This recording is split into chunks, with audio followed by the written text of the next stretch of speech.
Roar! I'm a bear. Roar! Hey, I'm Colwen. This is another Transformers video. This is Transformers Beast Wars 1995 PolarClaw. He was in the Mega Class line. And getting ahead of ourselves here. I just picked him up recently off of eBay, and as you can see, he's a big old chunky polar bear. He's got the big stumpy paws in the front, big old stumpy legs. There's some robot kibble on the side, on his legs here, and a little bit underneath. But he is a nice, intimidating looking bear, and he's got this little gimmick here that we'll get into how that works later. But when you pull back his legs, he bears these sharp roar. Roar! Let me bring over Film Noir Spider-Man. Let me bring in here Soda Can. And like I said in the Prowl video, yes, this is absolutely how big PolarClaw is. He's this gigantic bear of doom. We've got the Siege car guys. Alright, so one more comparison. Let me go ahead and bring in Scorponok.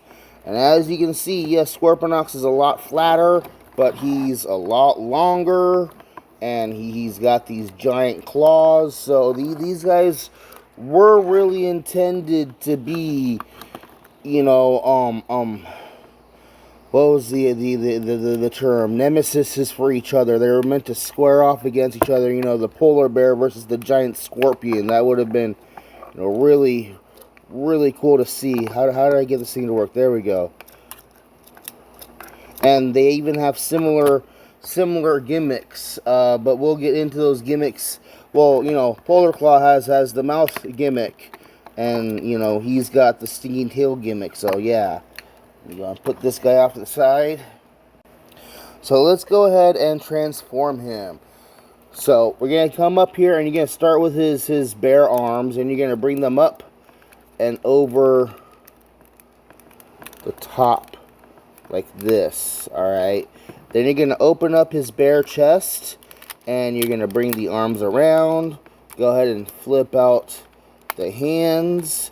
Now, on the back here, you're going to grab the ears, and you're going to pull the back out, and you're going to bring down the abs. And this right here exposes how they got the mouth gimmick to work. So in full-on beast mode, you pull the legs back, and it moves this little hinge down here, this little thing inside the torso here, which pushes on the top of the head right there. So these, you know, not directly connected mechanisms work together, which is a really cool thing. And then when you flip the bear face in and then lock down the back and lock down the abdomen, that's when you can bring the legs down proper. Oh, well, first, actually, we got to bring out the robot legs. Then you can bring down the upper thighs, flip out the robot mode feet, and there we have him in his robot mode. And he does have two faces. He's got this orange face here, and you can still push the button. I like to push the button. And you can turn around and have this dark red, more mechanical looking helmet. I actually prefer the dark red helmet. So, alright, let's bring over Film Noir. Let's bring in Soda Can. We've got Hubcap, and we've got Scourge. Hubcap and Scourge, and wow. This guy was called a Mega Class back then, and he's the same, similar size as a Voyager is nowadays. We've got the Siege car guys. And we got to bring back in Scorponok in robot mode. So yes, Scorponok is noticeably shorter, but he makes up with it with his big ol' stinging tail gimmick. It's kind of hard to get to work. Yeah, whatever. We're not here for Scorponok. We're here for PolarClaw. So getting back into PolarClaw, he's got, you know, he doesn't reveal a whole lot. He reveals the legs, which are nice and mechanical and armored, and then you got the robotic chest and the cyber organic belly with the hoses, and it looks interesting.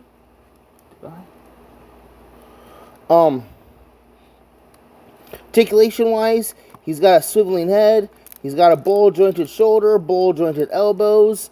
Nothing really at the wrist. There is the transformation joint. No waist articulation. Kind of bowl jointed hips, but you're really only going to get pretty much a 90-degree back and forth. He can sit down. It's cool. He's got more than 90-degree on the knees, and that really doesn't count as articulation. For gimmicks in this mode, he's got gimmicks similar to Scorponok. Scorponok on one side had a missile launcher. Well, PolarClaw here instead has an attack claw thing, which is really cool. I do appreciate that. Can close that back up. And on the other side, he has a launching little bat drone thing, which is really cool. I like how they take the sides of the PolarClaw, the polar bear arm, and it just becomes the wings. It's just a really good trick there.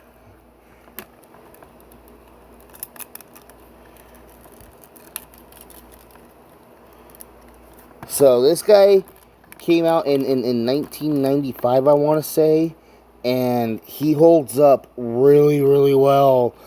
The bowl jointed shoulders and elbows, you know, really lean into him still holding up. He's got a very clean backpack. If you are so inclined, you can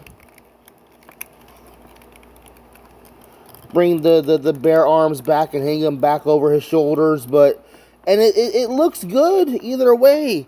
This guy would absolutely benefit from a modern day update. The Scorponok update didn't turn out all that well, but I really do think this guy, if you got rid of the spring-loaded mouth thing and just gave him a posable mouth for bear mode, you'd be able to give him a waist joint. You'd be able to give, if you put universal joints in the hips and maybe fold some of this stuff away, you'd be able to put universal joints in the knees, or like a ankle or shin swivel. There's a lot of, and you could just keep the gimmicks the same. You know, you could ditch the spring-loaded gimmick and just have the entire bear claw fold out from the rest of the bear arm. You know, you would lose this bit of kibble and just work that into the attack claw, you know? And you do the same thing with the bat drone. You just would remove all the spring-loaded gimmicks and just, you know, have it pop off as a drone. And because it's got the double faces, they could easily have one head and then do a repaint, remold, and have it like a panda bear or a black bear or whatever else. There was several versions of this guy. The easiest one to get, yes, is the white American release, but I'm pretty sure there was a black bear release and a brown bear release. So, should you get your own PolarClaw? It doesn't seem like Hasbro is gonna see fit to give us a modern day update anytime soon, and it does hold up really well. So yeah, you should go out and pick yourself up your own PolarClaw. This is actually, I had one growing up, then I sold it off, then I got another one, traded that off because somebody point blank asked me for it, And this is my third time owning it, and like, it's a really good figure. There's a reason why I keep buying it. Yeah, I'm hoping to keep it this one this time. And Hasbro, please give us a modern day update of this guy. Give us a legacy version or whatever you want to call it. So I'm Colwen. This has been a review of Transformers Beast Wars. I want to say Mega Class PolarClaw. Great all around figure, holds up really well. Go buy one. Hasbro, we need a modern day update. Get on that. Thank you for watching, guys. Bye bye.